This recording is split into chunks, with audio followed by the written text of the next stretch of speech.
Affaire Alino Faso. Après avoir affirmé que notre compatriote Christophe Alain Traoré s'est donné la mort par pendaison dans sa cellule, la justice ivoirienne vient de s'émettre de nouveau le doute sur les circonstances réelles de la mort de Alino Faso. Le procureur de la République de Côte d'Ivoire a annoncé l'ouverture d'une information judiciaire afin de déterminer les causes de son décès.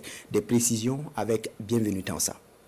Dans le communiqué du procureur de la République de Côte d'Ivoire publié le 27 juillet, et annonçant la mort de notre compatriote, la justice ivoirienne affirmait que Alino Faso s'est pendu dans sa cellule de l'école de gendarmerie à l'aide de son drap de lit après avoir tenté de s'ouvrir les veines du poignet. Le communiqué précise que le décès a été constaté par un médecin légiste comme pour attester de la véracité de la thèse de suicide avancée par le procureur.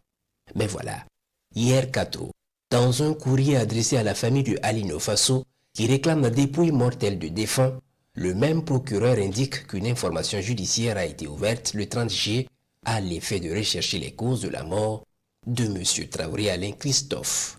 Doute-t-il lui-même de la première version qui affirme que Alino Faso s'est suicidé?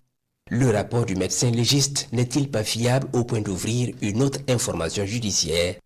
Des questions qui méritent d'être posées dans la mesure où le porte-parole du gouvernement ivoirien avait longuement soutenu l'argument selon lequel Alino Faso se serait suicidé.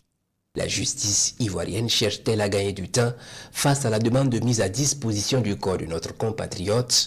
En tous les cas, cette lettre du procureur de la République de Côte d'Ivoire montre à souhait qu'il y a anguille sous roche dans cette affaire qui n'a certainement pas fini de livrer tous ses secrets.